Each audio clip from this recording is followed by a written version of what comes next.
hey, so I got called out by a guy I follow on Twitter and YouTube, SWBCrawler. I got called out to tell my Jeep story. Now, this whole Jeep story thing got started by a fella named Meacham, and he's on YouTube, so you can go look him up. So basically what his idea was, just to call out other Jeepers on YouTube, I guess just to sort of spread awareness of the smaller Jeep channels that are out there. Mine's about as small as they get, but so I thought that was kind of a fun idea. So this guy, SWBCrawler, you can check him out. I'll put a link down in the description, and he does a lot of really good videos, product reviews, things for his LJ. So if you've got a TJ or an LJ, or heck, a lot of the products he looks at work on anything, like he does tire deflators and things like that. Cool guy. But the point of this video is my Jeep story.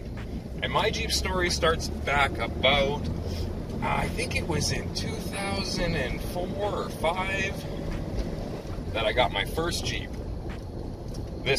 My Jeep Comanche, 91 Jeep Comanche. I needed a vehicle. I kind of wanted a light truck. I'd never had a truck of my own. And I was looking at Ford Rangers, but then I found an ad for this Jeep. I'd never heard of a Jeep Comanche, but I knew what a Jeep Cherokee was, and I quickly figured out, oh, it's a Jeep Cherokee with a box. So I went and checked it out with the wife. The old Polish fella that was selling it proceeded to get me drunk, and I ended up coming back the next day and taking the Jeep home with me. And I've loved it ever since. Ooh. Student driver. So I owned the Comanche for a few years. It was a rough start. When I first got it, I had massive electrical problems.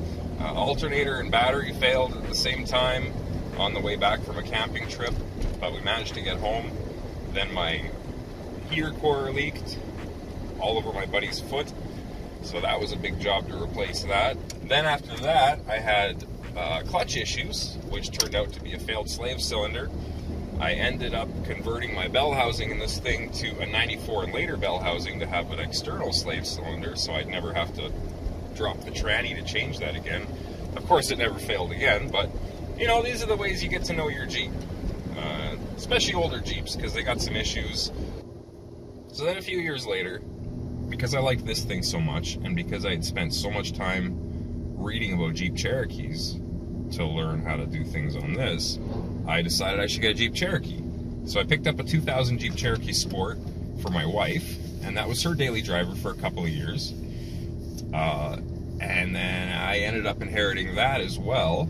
So I have both a Comanche and a Cherokee, and she drives something else. She drives a Ford Focus now. Boo. I quickly fell in love with the Cherokee as well. Now, the other reason I really wanted a Cherokee was because I wanted a 4x4. I bought this thing. It's a two-wheel drive, and as much as I love it, it just sucks to drive in the wintertime. That back end is so light. I used to load it up with snow right up to the top of the box, and of course that ultimately killed my rear suspension.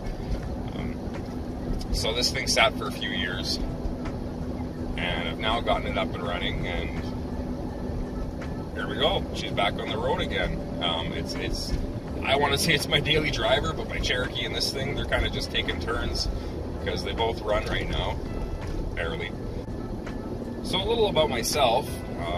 I was into like old muscle cars and, you know, like Chevy Novas and Chevelles and things like that. Those were my favorite cars when I was a kid, which sort of didn't help my social situation because all of the kids I went to school with were into Ferraris and Lamborghinis and supercars, and I honestly to this day still don't have any interest in those cars at all. I'll never be able to own one, and so to me it's like, who cares, right? Like, they're cool, but they're just so out of reach. What's the point in getting excited about them, you know? I'd rather get excited about something that's a little edgy or rough, something that's had some human hands in it, repairing it or modifying it, you know? That's why I think I like older vehicles too, because there's a lot more human involvement, whereas modern cars are built by friggin' robots. Oh, there's a lot of people here today.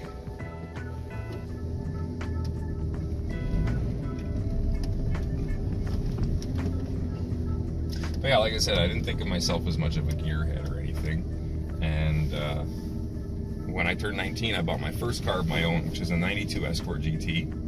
And that was a stick, manual transmission, which I didn't know how to drive, but I bought it anyway, and I learned on the way home from buying it. What else? Yeah, so after the Escort, I had a 76 Pontiac Ventura that I drove. And then I had a 1986 Toyota Corolla hatchback, and then a 1985 Honda Civic 1500S hatchback. Then I had a 1975 Oldsmobile Delta 88 Royale, and then I had a 95 Civic Si Coupe, which they only made in Canada, I think. It was kind of a weird model, because everywhere else the SIs are hatchbacks. And then I think I got this Jeep. Yeah. And that's when my Jeep story started. So, I'm still not really into off-roading, but I'd really love to do it. So maybe one day I'll figure out a nice little wheeling spot close to home. The trouble is I can't find anything real close to home, and I don't want to get stranded out in the middle of nowhere. Yeah, and then YouTube, I just got into that because, I don't know, there was a couple of, like every once in a while you'd be looking for something, topics, a repair, a modification, and it was hard to find good information about it, or maybe there was only one or two good videos. And so then I decided, well, maybe I can help other people in my situation, because I really like watching other people do repairs or modifications I'm going to do,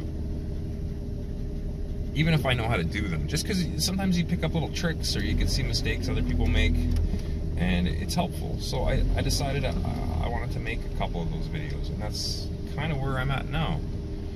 If you're wondering, I'm at the Tim Hortons drive-thru, which is also known as Canadian Fuel. Thank you.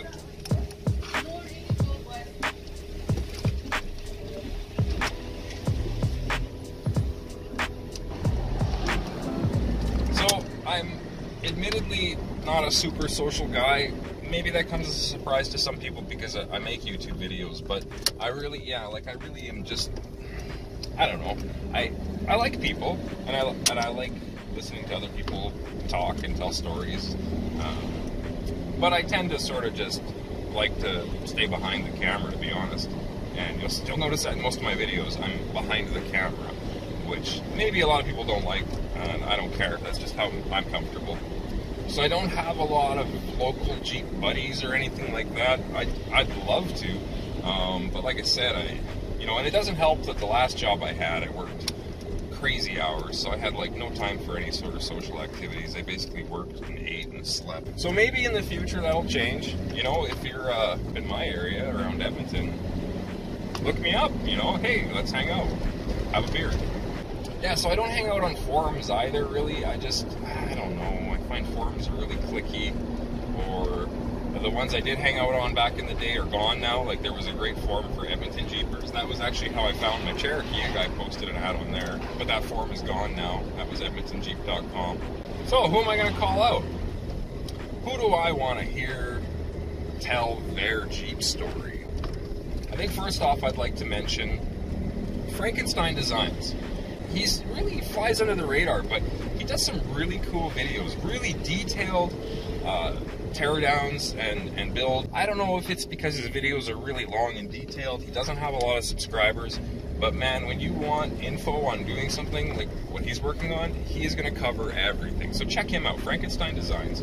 Second guy, of course, is Nick G, who is one of my favorite people on YouTube. I think he's just a riot. He drives a Jeep, but he uploads videos of all kinds of other crazy stuff. He's got a bunch of Cherokees, his daughters and his, and I don't actually know how many Jeeps that guy has. I think he's actually a wealth of knowledge and experience. Good guy to be subscribed to. He's funny, makes me laugh.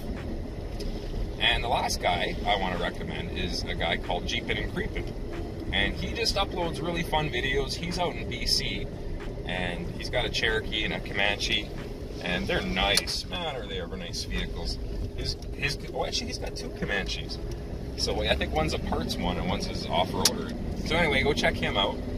Check all three of those guys out. And you guys, Jeepin' and Creepin', Nick G, and Frankenstein Designs, I want to hear your story. How'd you get into Jeepin'? you know, and how many Jeeps do you own? So I'm looking forward to that, and hopefully you are too. Check down in the description for links to all of those guys' channels, and subscribe so you can hear their story. And I appreciate you taking the time to watch my video. Hopefully this wasn't too terrible to sit through. If you are not subscribed, then please subscribe and give me a like. Have a good one.